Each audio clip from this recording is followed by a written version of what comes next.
How's everyone feeling today? Are we tired? It's been a long day. Do you want to do some jumping jacks? Colin chant? Jumping jacks? All right, get up. Jumping jacks. Come on, let's do it. Get the fuck up. Come on. This talk is about direct action. You need to be able to take action. There we go. All you in the middle, you need to leave. Get out. Get out. You're out now. Including you, Ash. You're gone. No. All right, she can stay. She does direct action in the real world. She doesn't have to do it during this talk. I am feeling particularly grateful, and I know everyone says that at every talk. I'm so honored to be here. I am actually feeling very grateful because a year and a half ago, I was sitting in a jail cell. And 1 year ago, I was facing 16 years in prison for rescuing animals from factory farms and labs. And I am here to tell you, I would like you to join me. Join me in jail.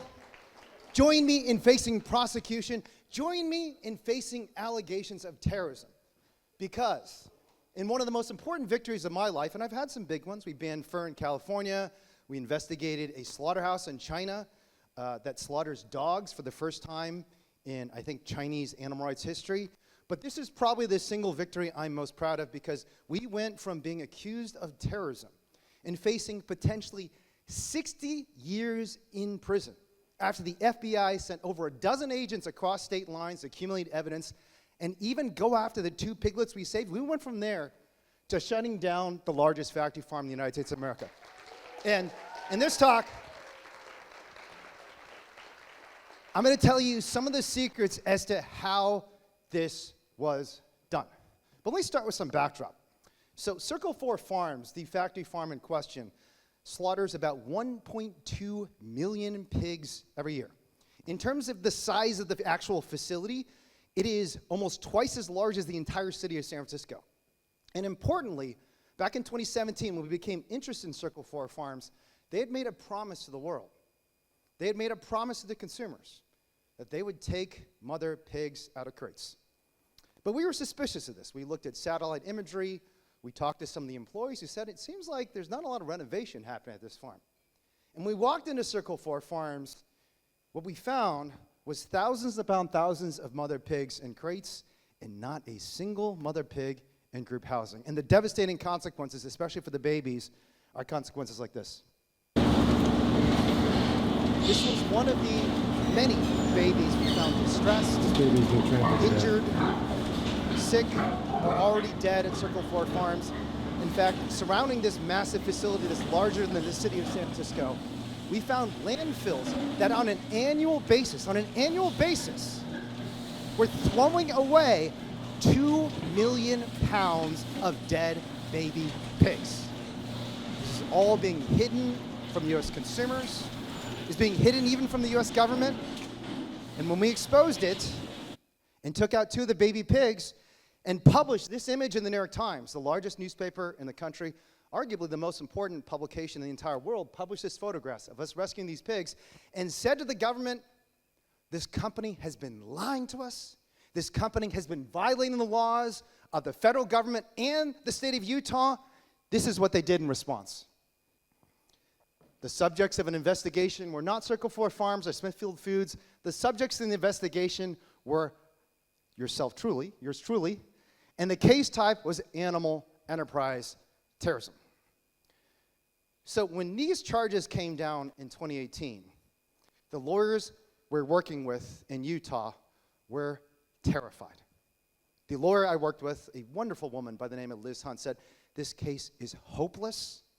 They have federal prosecutors, federal agents, millions of dollars of government money coming after you. When we got the discovery, we found out that not only the CEO of Smithfield Foods, a victim in this company, but for some reason, the CEO of Costco was also involved in this case. Virtually every powerful politician, not just in the state of Utah, but in some cases in Washington, D.C., wanted us in jail. And our attorneys begged and pleaded for us to take a plea bargain. They told us time and time again, you are going to jail for a long time. The judge has already said that there's a prison right next to the courtroom. He's going to send you there for a long time. Please, please, for the love of God, plead guilty. Beg for mercy and reduce the amount of punishment you will receive. We went to trial, and this is what happened. This volume is kind of loud. Can we turn the volume up here? The above case, find the defendant Wayne Hsiung as follows. Count 2. Burglary of a Fairway building, not guilty. Count 3. Theft, not guilty. State of Utah versus Paul Godwin Picklesheimer, case number 181-500-062. We, the jurors in the above case, find the defendant Paul Godwin Picklesheimer as follows. Count 2, burglary of a Fairway building, not guilty. Count 3, theft, not guilty. Signed jury 4%, October 2nd. So in the wake of this verdict, which was a first of its kind verdict in animal rights history in the United States, no one had ever been full-on acquitted after openly charging into a factory farm and quote-unquote stealing the animals without the consent of the owner. In the history of the animal rights movement, this had never happened. Not only did we win a verdict in court in a very surprising place. Southern Utah is not a great place for vegans. I was telling my fiance yesterday, the only place we could get food was Subway, and the only we did at Subway was bread and vegetables. That was it. For weeks when we were doing this open rescue, that's all we ate. Not only that, but we reached millions of Americans after decades, literally decades of trying to get an opinion piece published in the New York Times. They published my opinion piece not just about saving 2 pigs, but how we need to rethink our entire system of food.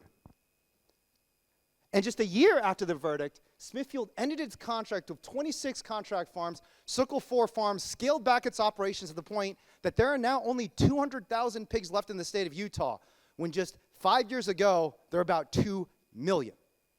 So how did this happen? How did we go from facing terrorism charges, being in a seemingly hopeless position, to the point that even our lawyers, the people advocating for us, were begging and pleading for us to go uncle, just say uncle, give up? Well, the answer is a couple things. But the first answer is I had a theory of law that was very different from a lot of other people's. And most people, including most lawyers, will tell you that law is written by who? Who's law written by? Just shout it out. Government. Who else is law written by? Does anyone know what the common law is? Judges. And generally probably by what type of person? What profession writes the laws in the United States and probably in the UK? Lawyers.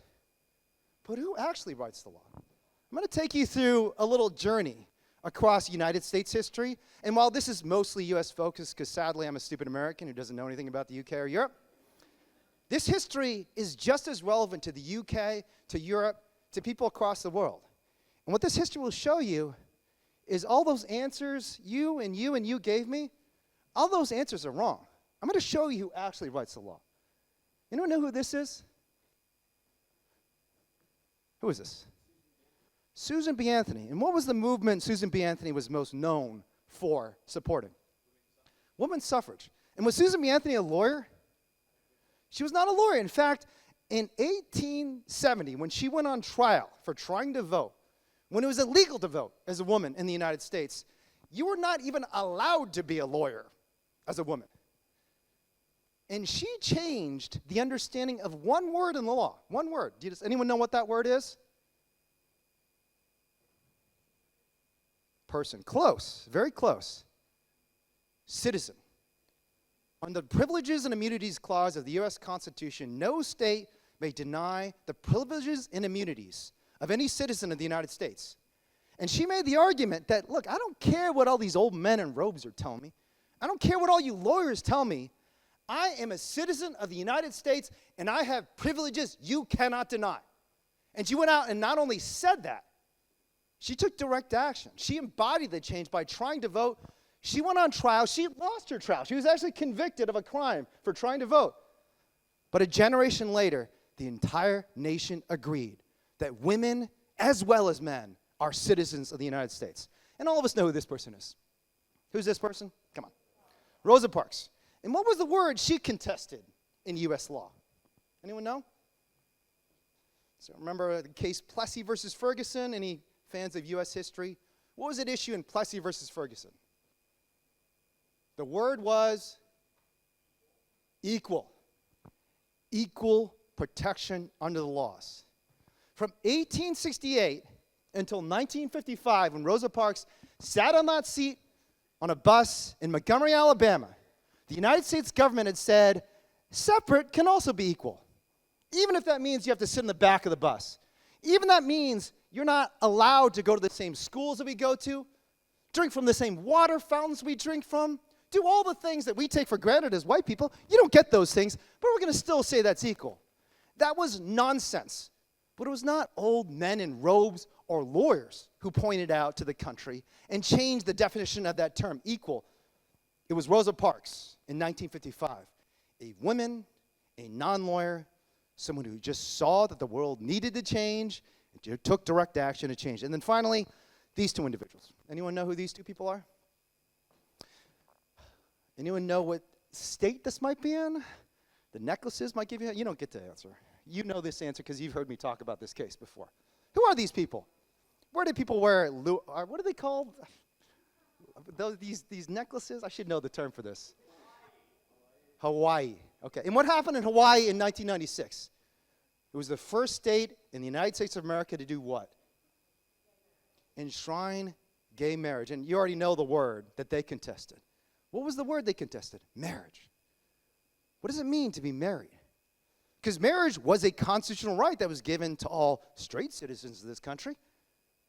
And if all of us have the right to marry, who are we to say that Nina Baer and Janora Dancel should not also be able to get married as gay citizens of the United States? And that happened in 1996.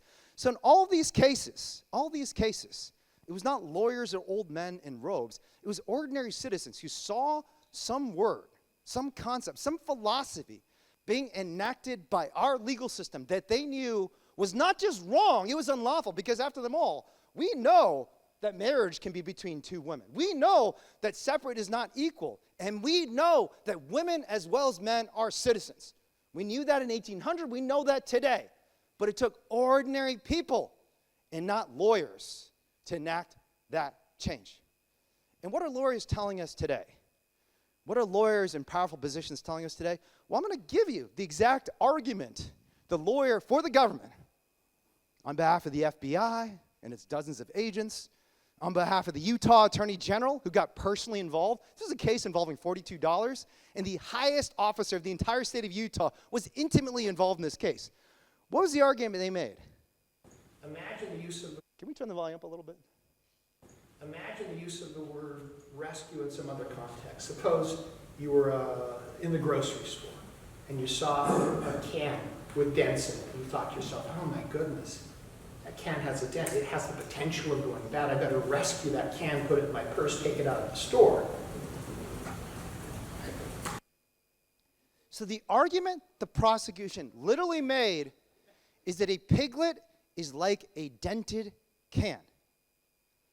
And just like Susan B. Anthony and Rosa Parks and Janora Dancel and Nina Baer, we know that is nonsense. There is difference between a sick piglet and a dented can. The biological reality of the world is apparent to all of us other than the government of the United States. But it is up to us to make that argument. And by us, I do not mean us as lawyers. I don't give a damn whether you're a lawyer or not. I mean us as citizens. Because one of the secrets of the legal system, and I think I have a picture. Oh, I don't have the picture of him anymore. One of my mentors when I was in law school was literally the most cited legal scholar in the nation, a judge by the name of Dick Posner. And what Dick Posner used to tell us when we were at a seminar at the University of Chicago is, you know, there's the law on the books, and then there's the law on the streets.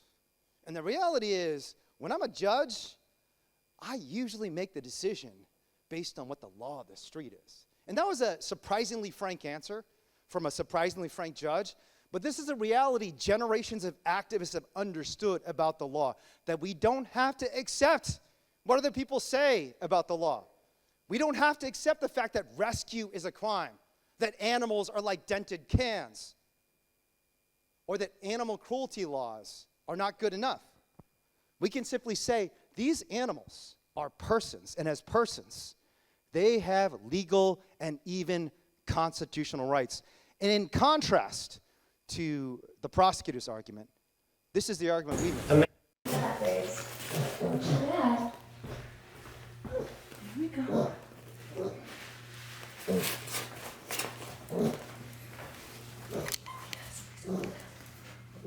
This is what we take when we rescue the Circle 4 farm.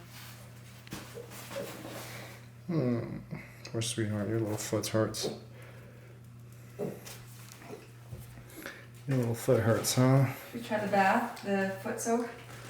I think we could probably do that. We showed the jury, the courtroom, and even the prosecutor that these sentient beings can feel pain and pleasure and joy and fear and anxiety and all the full dimensionality, the experience of all the conscious beings of this earth.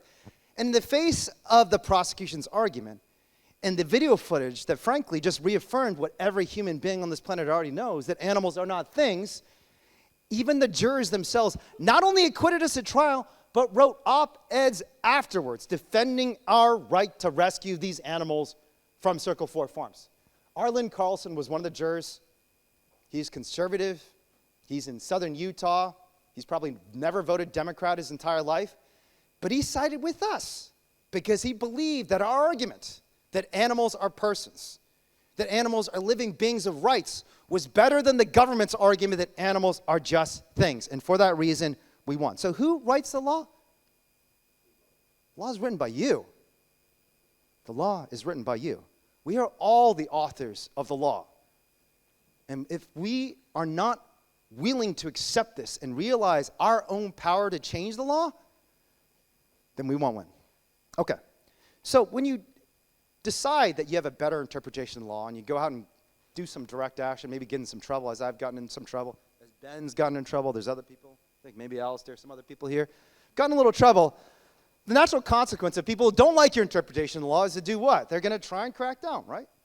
And repression is a lot of things for movements. And for those of you experiencing it in the United Kingdom, and a lot of people are going on trial in the next few months. A lot of people in the environmental movement have gone on trial over the last few months, including some very important acquittals of Just Stop Oil activists, but also some very sad convictions. We all have to ask about what is the impact of repression? So what is repression's impact on movements? Repression is what to a movement? Just shout it out. What do you think? Alistair, what do you think? One word. Give me one word answer. I'm not looking for a thesis here. Repression is blank.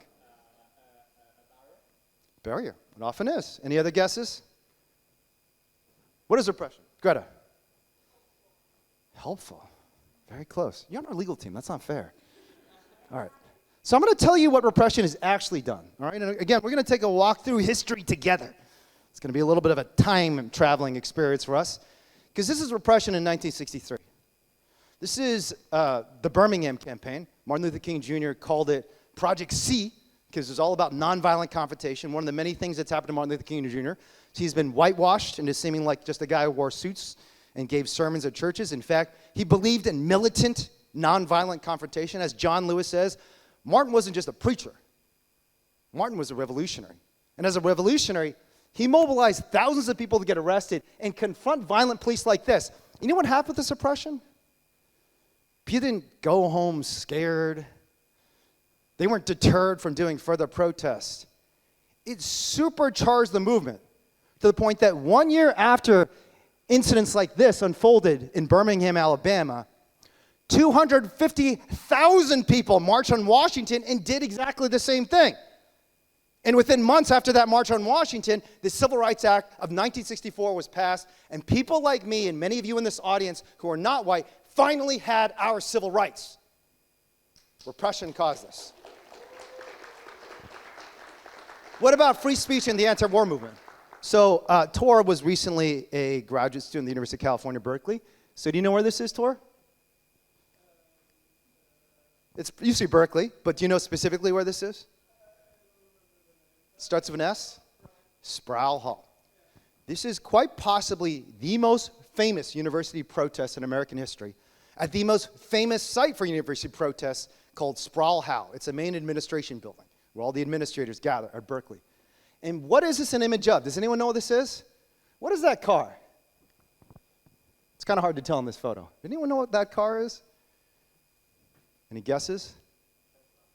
I wish. Maybe I shouldn't wish after all that Elon's been up to over the last few months. What is that car? What is this gentleman standing on?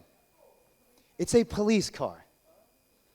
They tried to arrest Mario Savio, the leader of the free speech movement, fighting against racism, fighting against the Vietnam War. And because they tried to arrest someone, Thousands of students gathered around the police car, stayed there for almost 2 days, refusing to allow him or the police to leave, and eventually they let him out. He got on top of the car, and the university conceded to all their demands. And free speech at UC Berkeley became a reality. Not because of the activism, but because of the repression. And then finally, this is a little more statistical. Does anyone like Nate Silver? Does anyone know who Nate Silver is? Who's Nate Silver? Ben, you know who Nate Silver is. Yeah, he's one of the best data scientists in the nation. He creates prediction algorithms for things like elections, even sporting events. He actually initially got famous for predicting sports outcomes. He was like working on baseball analytics. I don't know, do people watch baseball in the UK? Probably not, right? I mean, honestly, no one watches baseball in the United States either. No idea how this industry maintains itself because it's a boring sport. So don't watch it. If you ever get a chance, turn it down. But that's how Nate Silver got his initial following, and he's become one of the best prognosticators of political change, too. And one of the things Nate Silver's pointed out, this is a chart he created, is on Occupy Wall Street specifically, by far the most important thing driving attention was arrests. And September 24th of, I think this is 29, when protesters hit with pepper spray, suddenly there was a massive upswing. But the key moment in Occupy Wall Street that made it a viral moment across the entire planet, right, where there are occupations in Spain, in Mexico, in Brazil, all over the world, Israel, everywhere around the world there are occupations, was when there are mass arrests on the Brooklyn Bridge. And interestingly, the amount of people arrested on the Brooklyn Bridge was about the same as the number of people arrested in Birmingham when that kid got attacked by a police dog, about 1,000 people. 1,000 people get arrested, and suddenly the story goes viral. And so when you ask what repression is for the animal rights movement, it is a barrier, and there are other terms people often use: terrifying, dangerous, corrupt, all true. And we definitely experience that ourselves because, as I said, a few months after we did the rescue at Circle 4 Farms, a caravan of FBI agents in 4 SUVs raided 2 separate sanctuaries, surrounded the sanctuary, a bunch of volunteers, including some old grandmothers who had never been in trouble with the law, armed men, in some cases with machine guns, prevented anyone from even leaving the sanctuary. They harassed all the people there, threatened them with felony charges, and most horrifically, used a pressure snare to grab Lizzie by the snout, immobilize her with pain, and tear off a 2-inch slice of her ear on both sides. For days afterwards, Lizzie was crying in the corner of her pen, unable to stand up because she was so betrayed and traumatized by this action. From this horror came justice. Because when Glenn Greenwald, a Pulitzer Prize-winning journalist, wrote a story in The Intercept about the horrible violence and cruelty and corruption that happened because of the repression, not even because of the original action, but because of the repression, this story alone was shared, not viewed, shared 130,000 times on Facebook over the course of a few days. It's very likely the most read animal rights story, certainly in that year, maybe in history. Glenn Greenwald is the one who broke the Edward Snowden story. You know the Edward Snowden story about the NSA secretly surveilling American citizens unconstitutionally, blah, blah, blah. Huge story. Edward Snowden still basically hiding in Russia because the US government's trying to put him in prison. Glenn told us this story got more views than his Edward Snowden story. And it was because of repression. So what is repression? What is repression? Repression is a gift. It is a barrier. It is scary. It's dangerous. But you have the right people, and you've got the right strategy, and I could tell you a lot more about the people involved in this case. And this strategy we use to elevate the repression to the point that we can achieve liberation from the repression, then repression is a gift. I'm going to geek out about this a little bit and use some 2x2 matrices. Does anyone like matrices? I love matrices. They're great. They're amazing. I'm all about matrices. One of the reasons repression is a gift is repression creates amount of attention and disruption that normal activism does not. Repression is a response to disruption, right? The more disruptive your action is, the more likely powerful people in industries have to stop you. That is what repression is. So it's almost like a thermometer for disruption. And the key thing about repression and disruption is if you have high disruption and high public appeal, you can be up in the right-hand corner, scalable change. And why is it scalable? Because if you're highly disruptive, but you have low public appeal, then all the attention your disruption gets, all the attention the repression gets, doesn't fuel an additional cycle of change. Because all the grandmothers and all the grandkids who otherwise could come out in the response to the oppression don't come out in your self-defeating change. I'm not going to say too much more about this because We're already at 5:26, but you can ask me about this 2x2 matrix later if you're interested. But like I said, this is a talk and not an academic seminar, so we'll talk about the seminar later, or the matrix later, for anyone who's planning to do a PhD. Okay, so when we're trying to feed this cycle of attention and action, when we're trying to become authors of the law, to make the law by breaking it, when we're trying to turn repression into a gift, there is one resource that is by far the most valuable. It has been tested by social science. It has been tested by the hard experience of activists, not just for animal rights, but for gay rights, for civil rights, and for women's rights. What is that one most valuable resource? Shout it out. Close. Close? Something else? What is the thing that we believe about animals? Better. Better. Wow, you guys are not a very happy bunch. All these negative terms. Love. All right.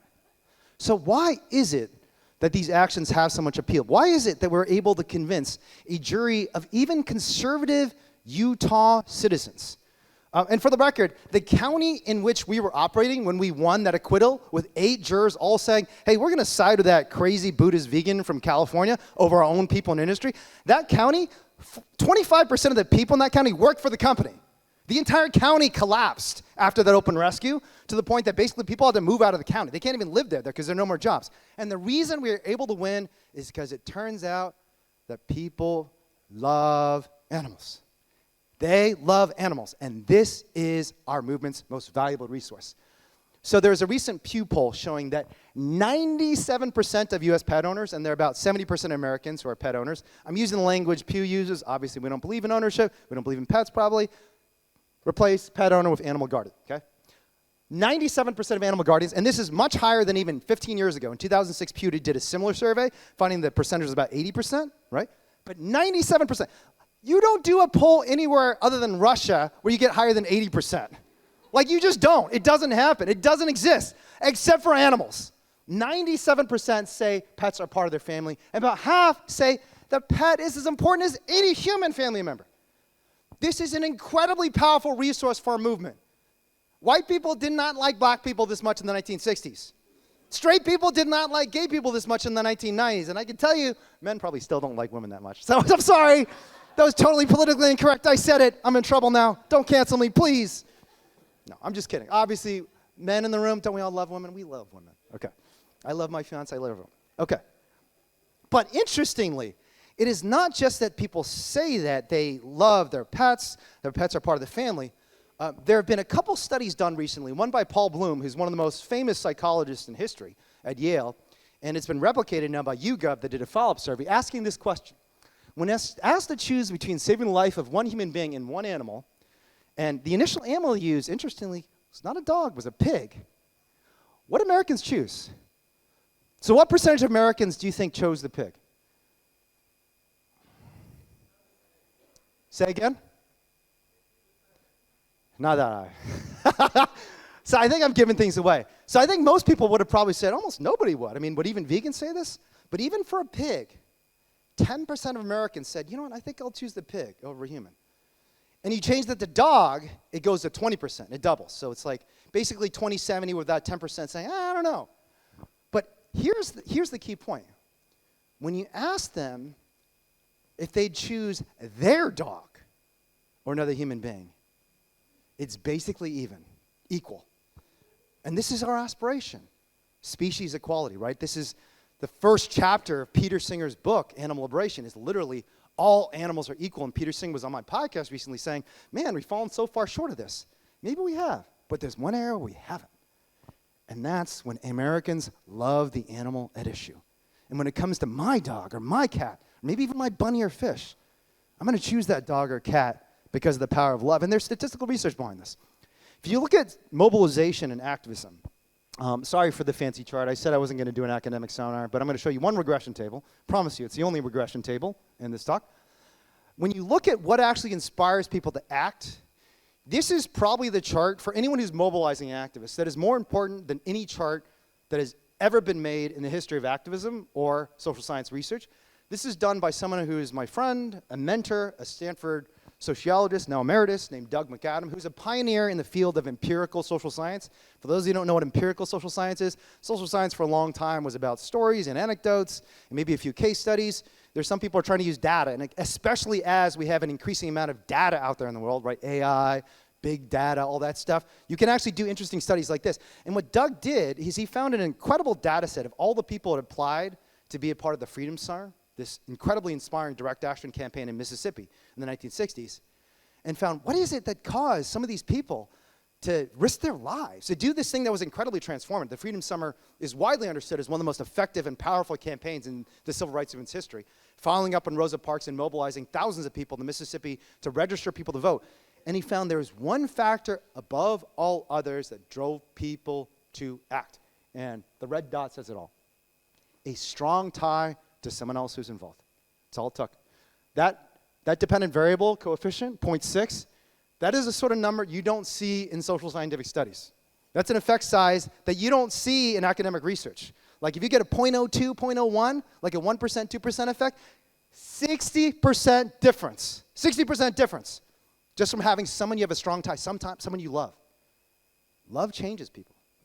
Love transforms people. Love inspires people to act. And very interestingly, right, one of the other statistically significant results, so these little stars show statistical significance. I think dot is the 99% level, and dot is the 95% level, but it doesn't matter. If you don't understand that, it doesn't matter. One other statistically significant effect is strong tie withdrawal. If you love someone who's abandoning the movement, that reduces your odds of joining by 40%, right? Amazing. The difference in love. But this is, as most social scientific research, not just theoretical. A lot of us have seen this in action. And one of the reasons I was prepared to defend the right to rescue in the Smithfield Farms case was because of some very good advice I got from a friend of mine. And the advice was this. Just imagine one of your little ones in a cage. And at the time when I went to trial in October 2022, I had a little guy, the living being I've spent more time with than any living being in my entire life. His name's Joan. He was very sick. He had a pancreatic infection. He was suffering. And leaving him was incredibly difficult. It was one of the hardest things I did when I left California, knowing that he could die while I was on trial.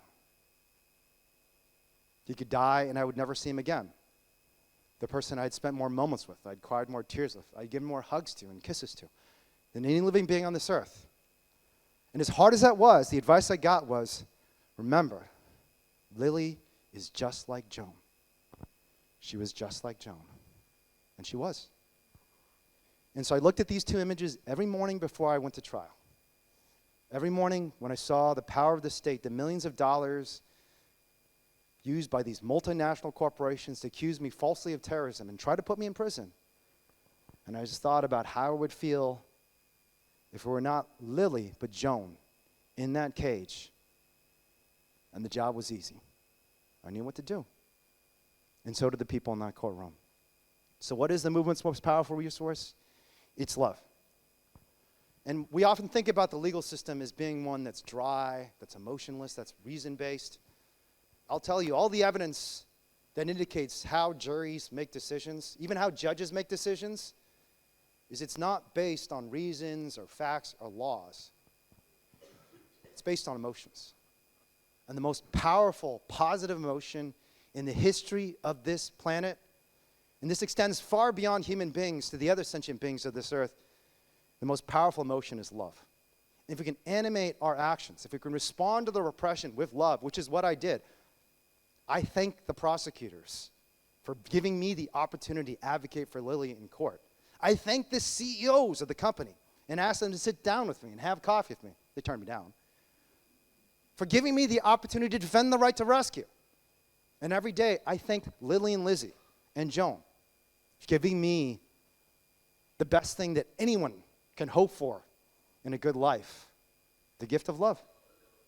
And because of that, we created an enormous amount of change. So the main thing I want you all to take away with, and then we'll take some questions, is that this is not just about 2 piglets or 1 factory farm. It's not even about an industry. Although the pork industry and pig farming industry in Utah, again, it's been effectively shut down. And this is the public relations crisis that shut it down. is that we have the power not just to save a few animals, not just to rewrite the law in one state, but harness the repression and lead with love to save them all. And just days after the charges came down in Utah, like literally, I think the conference where we did the thing that I'm about to show you happened was literally 2 days after the charges came down. We were transparent about all this. Like, I told everyone, hey, folks, just so you know, they charged me with 4 felonies. I'm facing 60 years in prison. The offenses are 1 level underneath capital murder. And by the way, some of the most powerful people in the world are trying to put me in prison. You want to join me? Well, I showed them this.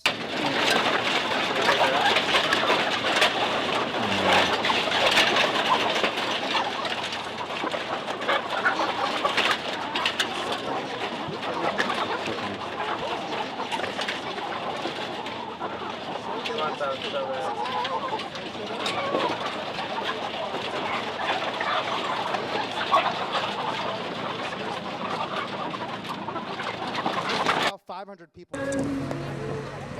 Replace them all with lies. Show the world what they want. Make a leader in our past. If we did the same with God, listen to what's in our hearts. We'll see our day. And every animal is Wilson, can we get a drone? It's running over there. Can we get a drone right here? Coming out over there. Stand on the megaphone? Ask Curtis or somebody, get a drone. You want me to stand on the megaphone? Curtis's batteries. Okay. That's okay. Wilson, okay, drone right here. Here we go. Okay, yeah, okay, good, great. Flowers up. We got birds. Everybody, flowers up.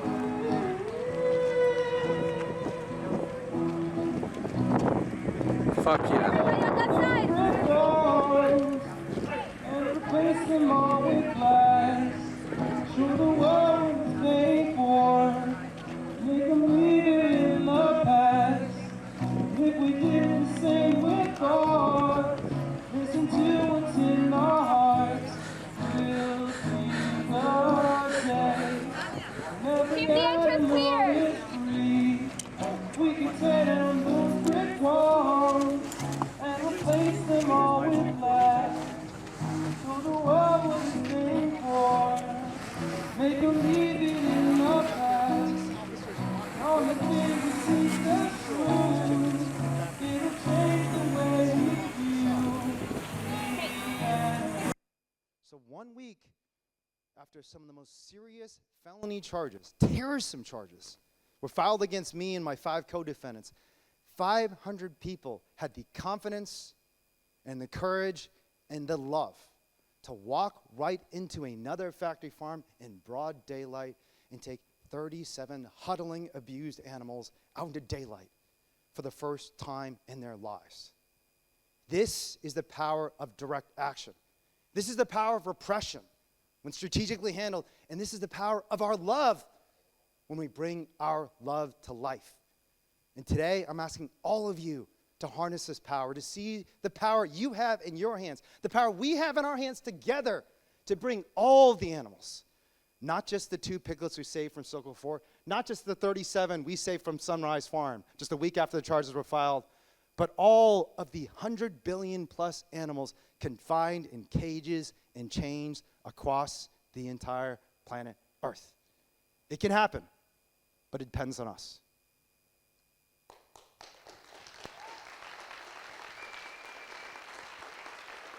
So there's a lot more to say about the strategy, the technical details of the rescues, of the legal cases, but I'll leave that to Q&A and maybe some discussions afterwards too. And I'm happy to hang out a little bit afterwards if people want to know more about, especially those matrices, because who doesn't love a matrix, right? Does anyone not love a matrix? Get out. Get out. Oh, good. Does anyone not love a matrix? Get out. Wait, he's a software engineer. He likes matrices. Okay, go ahead, Al. Wayne, thank you very much. That was really exceptional and inspiring and beautiful. Please use the Hoover app to ask questions and other questions that you like. It's an effective way of asking the questions, getting the questions that people want to be asked. So the first one is from John, ARA. Just raise your hand, John. John, thank you.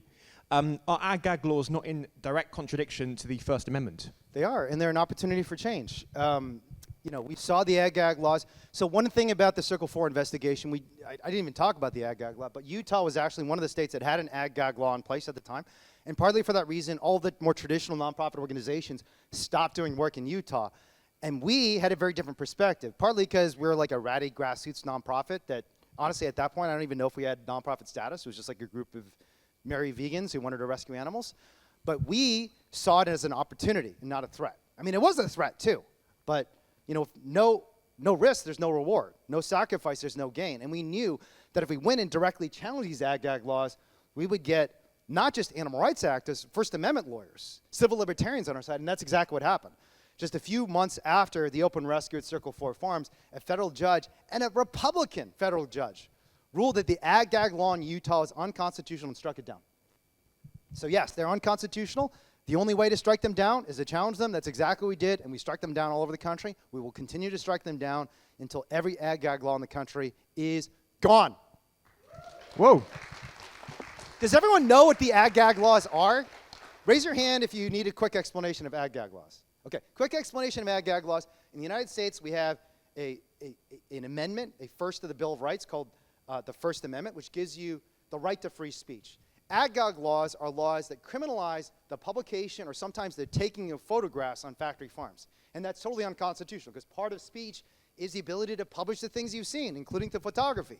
And when these laws were passed, a bunch of civil rights lawyers said, hey, these are very suspect laws, but there was no political momentum to fight the laws, even though, again, they directly violated the words of the Constitution. It took people taking direct action, challenging them in court for all the laws to be struck down, and now I think 70% of them are gone, and the rest of them will be gone soon. But frankly, it was a huge mistake for the industry to pass the ag-gag laws because it gave us a gift, namely the support of all the civil libertarians in this country, or in the United States, I should say, who are supportive of free speech. Thank you, Wayne. Question from Bella. Where are you? There you are. What happened with the 37 chickens in California? Were there prosecutions related to them? So there were prosecutions. When I said I was in jail a year and a half ago, it was for that rescue. Easiest 37 days of jail I've spent in my life because we rescued 37 hens, and every single one of those days, I thought about the 37 hens, and the time was easy. So one of them passed away, very sadly. All of them were very sick. They went to sanctuaries across the state of California and beyond. The government didn't even attempt to try and reclaim them because, frankly, the animals had no value, and putting a sick chicken back into a factory farm is a serious biosecurity violation. I like to say we actually kind of did the industry's job for it because technically, even under the industry's own policies, sick animals are supposed to be removed to receive veterinary care or euthanized. So we did what they said they do. We did lose that case, and we've lost some cases. Having said that, even in losing that case, and I was convicted of felony conspiracy, or misdemeanor trespass of 37 days in jail, we currently have an appeal where we mobilize support from some of the leading legal figures in the United States, including, among others, Martha Nussbaum, one of my former professors at the University of Chicago, although she wasn't involved in the case because of a personal relationship. It was just because she was interested in the case and was like, oh, I know that kid. He was in law school with me like 20 years ago. But she's widely considered one of the most prominent philosophers in the entire world, Martha Nussbaum. Many of you may have read her work if you've read any moral philosophy. And then another very important figure, Larry Tribe, who I said Richard Posner is the #1 cited legal scholar in the country. I think Larry Tribe is #4 and the #1 in constitutional law. And both of them are writing briefs on our behalf in the Sonoma County appeal. So what happened in that case is, as it happens in a lot of our cases legally, the court didn't even allow the jury to see what we did, right? So literally the actions taken to remove the animals were forbidden from court. When I tried to show the footage, the prosecution shouted us down, the judge threatened me with contempt. After being in the legal UK courts a little bit, I've just realized the UK legal system is way more chill, and like, you can do way crazier shit in the UK than we can do in the United States. It's like unbelievable what people get away with. I'm like, this is amazing. I want to get in trouble in the UK. This is so good. You know, I'd love to, because getting in trouble in the UK is so much better. But like for us, it was like constant objections. Like literally in all these cases, we can't even show the rescue because the courts are so like against vigilantism and don't allow you to show what you actually did. So notwithstanding that, we still got a lot of leading figures to advocate for us and say basically the same thing we said in Utah. These animals aren't things, they're persons. And in the California case, it's even more precise because the literal language of the jury instruction is you're defending someone from imminent harm, someone. And the judge literally ruled that someone doesn't include non-human animals, because if we include non-human animals, and this is what she said in court, what's next? Cellular matter? She couldn't distinguish between, at first it's dented cans and now it's cellular matter. I mean, these are equally absurd positions.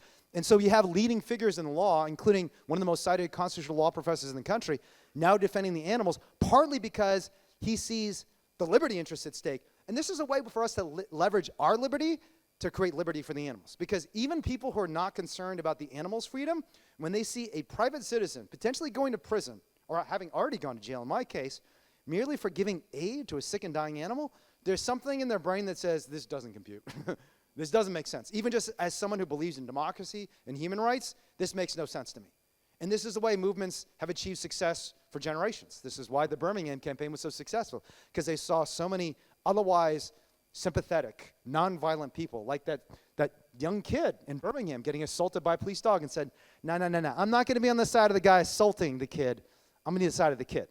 And we want the same here. I'm not going to be on the side of the CEO who's trying to send someone to prison for taking a sick chicken to the vet. I'm going to decide on the guy who's trying to take an animal to the vet. We've got another 12 minutes of questions. Please keep asking and voting via the app. Next is from Frankie, I think at the back. Just raise your hand, Frankie. What should we do? Can I show up at a factory farm next week and rescue? What are next steps? Yes. So it's interesting. This hasn't been an evolution for me, and I'm always evolving. Honestly, like the Animal Rising folks, Ben and Dan and Rose have all really pushed me on this. I think that action bias is super important, and you can get a little too caught up in trying to create all these preparations instead of just saying, like, I don't know how much I'm allowed to share about specific projects. I won't mention specific projects, but I know there are some open rescues that have been pretty legendary in Animal Rising's history, where they literally just planned it in 24 hours. They're just like, let's just go fucking do this. Let's just go do this. Like, we have the right to do this. This place is torturing beagles. Why are we accepting the fact that we're not allowed to do this? They should be accepting the fact that we have the right to rescue these dogs or chickens or whatever the animal is, right? And so what I would say is this. The 80-20 principle applies to open rescue as it applies to everything else. And does anyone know the 80-20 principle? Basically, you do 20% of the effort to get 80% of the value. And you don't have to be like a lawyer like me and write all these papers and blogs and memos about it. Just like come to a talk like this, do like an hour of research about the basics of what you should be doing, and you're probably going to get most of the value, right? But frankly, even if you don't do that, if we are trying to convince the world that animals need to be saved from violence, we need to save animals from violence. No one will believe us if all we do is talk. We must do. We must act. So my answer to the question, when anyone asks me, should I go rescue an animal, is 100% fucking yes. Right now, as soon as possible, get them out. And then let a lawyer like me figure out how to defend you afterwards, you know. We'll do the more complicated and annoying legal stuff. Well, following on from that, is John Andrews here? John, thank you, John. What did you do to prepare for the possibility that you would lose the case? Yeah, it's pretty interesting. So I estimated our chances of success at about 20%, which is the highest on our team. Like everyone else is saying, like maybe 5, 1, and I thought I was like, you know, very optimistic. 20% chance we're going to win this case. Not because I didn't think we could win, but I thought we'd win in California or some progressive state first. I just thought like, rural Utah people. I mean, 1 in 4 people work for this company. What are the odds we're going to win? This is like impossible. Like it was very much like basically following my own sword to hope we get a lot of media attention from it and hope the sentence isn't too bad. But honestly, even the sentence was like, what I heard afterwards is Smithfield and Costco were going to seek 5 years, and I think they would have given them 5 years, so I probably would have been in prison for 5 years. Even 5 years. I mean, I think, like, one of the interesting things about jail is, like a lot of suffering, a lot of how you experience it depends on how you frame it to yourself. And I framed my jail experience as a vacation where I could meditate a lot. And it was actually not that bad. I honestly had more fun in jail. It was a more restful experience than probably any experience I've had in the last 10 years. I'm not even kidding. If you look at the quality of my writing, for example, the quality of my writing was like way higher in jail because I just had more time. I was reflective. It was actually a very meditative experience. I don't want to like oversell that because there are, like I also had, you know, one of my cellmates threatened to kill me. He wanted to stab me in the eye with his pencil. And that was the worst. That's not representative for the record. Like, I'm sure people like Ben can tell you, you're probably not going to get stabbed in the eye. Jails have actually got way safer. Like, 50 years ago, they're way more dangerous in the United States. And the United States is way more dangerous in the UK because, like, our jail system is a mess. There's way too many people. We have, I think, 10 times as many people per capita in jails and prisons in the United States. So it's, like, really bad in the United States. So in the UK, relatively speaking, it's a lot better. I'm already forgetting what the question is. I got caught up in jail. What was the question? Sorry, I haven't slept well. Oh, what did I do to prepare? That's right. Yeah, I actually did. I basically gave all my stuff away. I had a new person take over my lease. There was somebody I was living with my cat who was planning to just live with my cat and take care of them. All my accounts were handed over. I basically shifted all my organizational responsibilities the way I was getting ready for jail, or prison, I should say.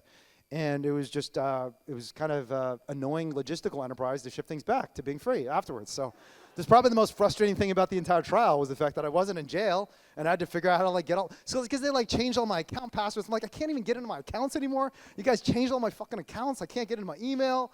So that was super annoying. But other than that, the trial was awesome. Is Faraz here? There's a hand. Yeah, Faraz, yeah. His question is your cat okay? Yeah. Yeah, sadly he passed away about a couple months after the trial. And yeah, I think the movement doesn't talk enough about this, and because I think this is where we can connect with a lot of other people, is just how important these animals are to our activism and who we are, and just our lives. So very interestingly, if you look at data on social activity in just the human species, not just in the United States, it's around the world. And there are complicated reasons for this. It might be social media, it might be the decline of religion. But people are spending way much time with each other. Like if you look at the amount of time, and this isn't just COVID-19. The charts were going very, very south before COVID-19 to the point that I think people are spending like 10 times as much time in front of a television as they are with other human beings. That's just television, not including other mobile devices, iPads, computers. You know what the one exception to that is? Are you the one who asked this question? Do you know what the exception to that is? Yeah. So time with companion animals is going up. And we're a social species. We like to think of ourselves as independent, distinct and island, like especially in the United States, rugged individualism. I'm a man on an island. No one can control me, But the reality is we are a social primate whose basic identity, or even the way our brain functions, there's this paradigm within cognitive science called social cognition that talks about our neural networks aren't even really independent of each other. Like our neural networks are literally linked. The behavior is like your response to me right now, Laura, is affecting my neural network in this weird way. There's like these weird feedback loops. And we don't have that feedback anymore because we're increasingly alone. This is part of the reason summits and conferences like this is so awesome, because when you're around a bunch of vegans, you realize, holy shit, we can change the world. We can't just walk into a factory farm. Like I guarantee you, if I tried to mobilize those 500 people at Sunrise Farms through Facebook, we would have fucking failed. Like the reason we succeeded was because we were in person, in real life, at a summit, and I showed people that clip and said, guys, we got to do this. I'm facing terrorism charges. We can fucking do this. Let's do this. And they said, let's go, because we were in person together. And the people we are most in person together with in modern human society is not other human beings. It's non-human animals. And that is an incredibly powerful resource. Again, that bond, right? It's a primordial bond, and I've written about this, that mammals especially had this intense desire to be around other living beings, to be touched by them and to touch them, to be loved by them and to love them. This is as fundamental as food and water. This is why animals die. Like these terrible maternal deprivation experiments they do on primates, where the primate, when forced to choose after being starved to death between, not even a real mom, but like a fake mom, these little poor baby monkeys, they have to choose between like a fake mom that's covered with spikes that will actually hurt them and food and water when they're starving to death. They choose the mom. That's how fundamental it is. And this is what animals are providing us. This is an incredible tool for us. It's an incredible engine for change if we can capitalize on it. So this is my way to put a positive spin on losing Joe. But he did die of pancreatitis a couple months after the trial. It's been honestly like a huge blow. I feel like a part of me is gone. And I'm sure a lot of you have had that experience. And yeah, if you want to come up to me and cry a little, we can cry together. Okay. From George Martin. Well, just George with Martin? hand. Oh yeah, of course. You know a lot about being canceled. Say more. Did I do anything today? Am I going to get canceled for anything today? What do you think? 1 to 10. How likely it is that I'm canceled? I did that thing about women that wasn't the best. Yeah, the misogyny. The misogyny is not good. All right, ask your question, George. Or do you want to? Oh. We got to do a The podcast question, together. I did it via the Hoover app, and the question just was statement, all forms of activism are valid, agree or disagree. Okay. Depends a lot what you mean by valid, right? Anything that's nonviolent, I think, is certainly ethically justified. I also think, and this is controversial, because, I mean, at conferences like this, you usually hear everyone say, like, oh, all forms of activism are equally great. And it's like, no, we should be effective, right? It's very important to be effective, to look at impact, because this isn't about us and how we feel. It's about what's going to have the highest impact for animals. I also think we should be humble. Like, I think diversity should be a part of the movement because of epistemological humility, because I don't know what's right. And, like, even with all the big data we have out there, like, I'm probably as trained in social science as anyone here, with some exceptions. Like, I was trained by some of the best social, and not even toot my own horn, because I sucked at it, but I was trained. I mean, I like dropped out because I sucked. But I have been trained. Like, I went to MIT, I learned from like Jerry Hausman how to do econometrics, that sort of thing. Even me, I say like I understand probably less than 1%, maybe less than 1% of 1% of what I need to understand.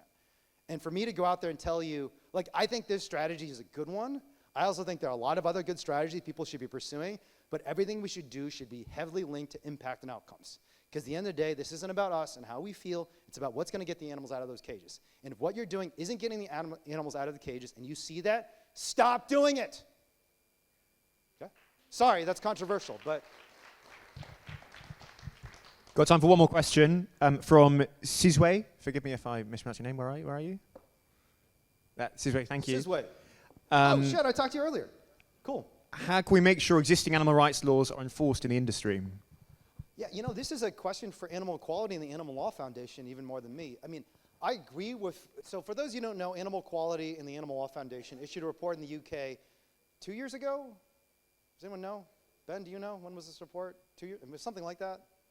It was 2024, so it was a year ago, basically finding that like 99% of factory farms don't get any inspection. It might have been 98%.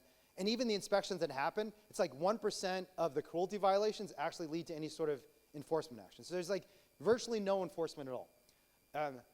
I think this is really important work. I actually think, like, when I talk about epistemological humility, this is an area that I'm not personally in that makes me curious. It makes me think there's potential value to be added. And I think it actually synergizes very well with the open rescue work, because part of the reason we have to help the animals is because the government is not. Even when the law clearly says that what's happening is illegal cruelty, right? So I think that sort of shit is awesome. I hope people do it. Anyone who's involved in that work, thank you for the amazing work, because it's setting us up to go and break into a farm and take the animals out. Wayne, that's all we've got time for today. Please stay in the room. We've got closing remarks for just about 5 minutes now. But otherwise, thank you so much to you for your work. Thank you to Simple Heart. And thank you to everyone engaging in open rescue. Yeah, thank you. Great.